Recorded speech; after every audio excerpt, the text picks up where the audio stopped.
آپ بتائیں میرا آپ سے جھگڑا ہو جائے، میں خوب آپ کو گالیاں دوں، لیکن حقیقی طور پہ جب میں خاموش ہو کر بیٹھوں گا تو مجھے سمجھ آئے گا کہ گالی دینا اچھی بات نہیں ہے۔ آپ اپنے ماں باپ سے بہت اونچی آواز میں بات کر لیں، لیکن جب آپ خاموش بیٹھ کے غور و فکر کریں گے تو آپ کو لگے گا کہ ماں باپ سے اونچی آواز میں بات کرنا یہ اچھی بات نہیں ہے۔ یہ جذبہ اس کے اندر بھی ہوتا ہے جو اسلام نہیں جانتا، اور دین اسلام یہی تو کہتا ہے کہ آپ اپنے ماں باپ سے اچھا سلوک کیجئے، اپنے بیویوں کے ساتھ اچھا سلوک کیجئے، اپنے اولاد کی اچھی پرورش کیجئے۔ اتنا آسان مذہب دین اسلام ہے کہ ہم سے وہی چاہتا ہے جو فطرت کا تقاضا ہے، جو نیچر کا تقاضا ہے، فطری طور پہ۔ اسی لیے نبی علیہ السلام نے فرمایا کہ بچہ فطرت اسلام پر پیدا ہوتا ہے، اس کے ماں باپ اسے عیسائی، یہودی اور کیا کیا بنا دیتے ہیں، بچہ فطرت اسلام پہ پیدا ہوتا ہے۔ تو دین اسلام بہت آسان ہے، ضرورت اس امر کی ہے کہ ہم دین کے احکام سیکھیں اور اس پہ عمل کریں۔ دیکھیں، ایک باپ ایک صالح اولاد یقیناً بنا سکتا ہے، وہ اگرچہ دین اسلام کو نہ جانتا ہو، لیکن جو اولاد دین پڑھنے کے بعد اسے نصیب آئے گی وہ کہیں نہیں آئے گی۔ ایک بچہ اپنے باپ کا بہت ادب کرتا ہے، کتنا ادب کرے گا؟ جناب سیلفشنس کا زمانہ ہے، لوگ بہت سوارتھی ہیں۔ آپ روزانہ اخباروں میں خبر پڑھتے ہیں کہ بڑا نیک لڑکا تھا، لیکن ہوا یہ کہ اپنے باپ کی ہی گردن کاٹ دی۔ وجہ کیا رہی؟ کچھ مال دولت، پیسے روپے کا مسئلہ تھا۔ کسی باپ نے کسی خاتون سے شادی کرنے سے منع کیا، اپنے باپ کا ہی قتل کر دیا۔ یعنی دنیا والے اپنے بچوں کی پرورش وقتی طور پہ اچھی کر سکتے ہیں، لیکن دین اسلام نے جیسی پرورش کا حکم دیا ہے ویسے کہیں نہیں ملے گی۔ نبی علیہ السلام نے فرمایا باپ کی ناراضگی میں اللہ کی ناراضگی، اور باپ کی خوشی میں اللہ کی خوشی۔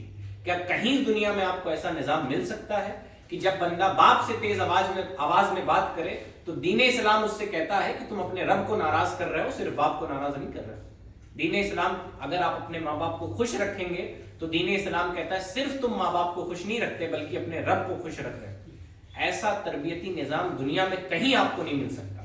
ایک ماں اپنے بچے کو مار کے، پیٹ کے، ڈرا کے، دھمکا کے اپنا فرما بردار ضرور بنا سکتی ہے، لیکن آپ کو یہ نظام کہاں ملے گا جہاں رسول اللہ نے فرمایا کہ جنت ماؤں کے قدموں کے تلے ہے۔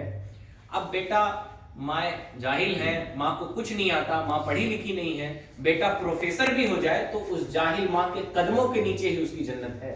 یعنی اب اسے غرور کرتے نہیں پھرنا ہے کہ میں بہت پڑھ لیا ہوں، امی آپ تو اس زمانے کے تقاضے کو نہیں سمجھتی ہیں، آپ کیا جانیں گی، آپ کا زمانہ اور تھا، ہمارا زمانہ اور ہے۔ اپنے والد سے تنتناتے پھریں کہ ہاں ہمارا زمانہ اور تھا، آپ کا زمانہ کچھ اور تھا، ہمارا زمانہ اور ہے۔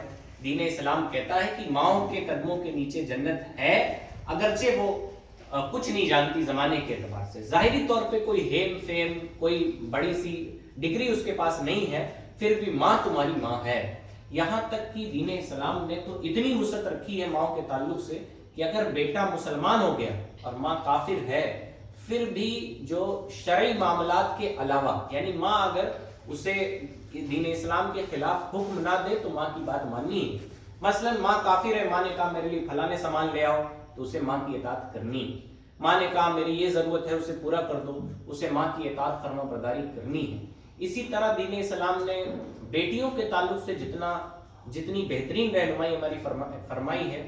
لوگ بیٹیوں کی پرورش کرتے ہیں سماج کے دباؤ میں، حقیقی سی بات ہے، لوگ بیٹیوں کی شادی بھی اچھی جگہوں پہ کرتے ہیں کہ سماج کیا کہے گا، ورنہ حقیقی طور پہ جو محبتیں، جو الفت اور جو خلوص دین اسلام نے دیا تھا، چونکہ لوگ دین سے دور ہو گئے تو وہ محبتیں بھی ختم ہو گئی۔ آپ پوچھیں کسی سے کہ آپ اپنی شادیاں اتنی شاندار کیوں کرتے ہیں، شاندار مطلب ایسی شادیاں شاندار تو نہیں ہوتی، اتنی اعلیٰ پیمانے پہ کیوں کرتے ہیں، تو لوگ کہیں گے لوگ جن کے گھر میں نے دعوت کھائی وہ کیا کہیں گے۔ یعنی ہمارا نظریہ بدل چکا۔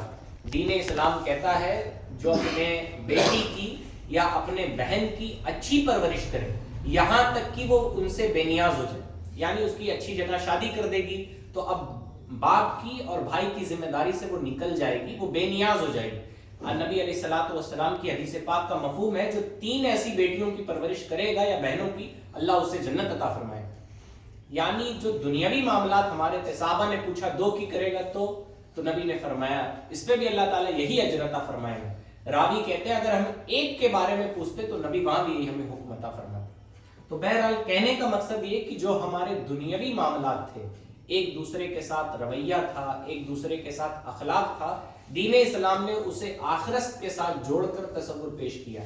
یعنی ایک بیٹا اپنے باپ کی فرما برداری کرے تو ڈر کے نہ کریں، بلکہ باپ کی محبت میں اللہ رسول کے حکم کی بجا آوری کے لیے کریں۔ نتیجہ یہ ہوتا ہے کہ جب بیٹے ڈر کے اپنے باپ کی عزت کرتے ہیں یا کوئی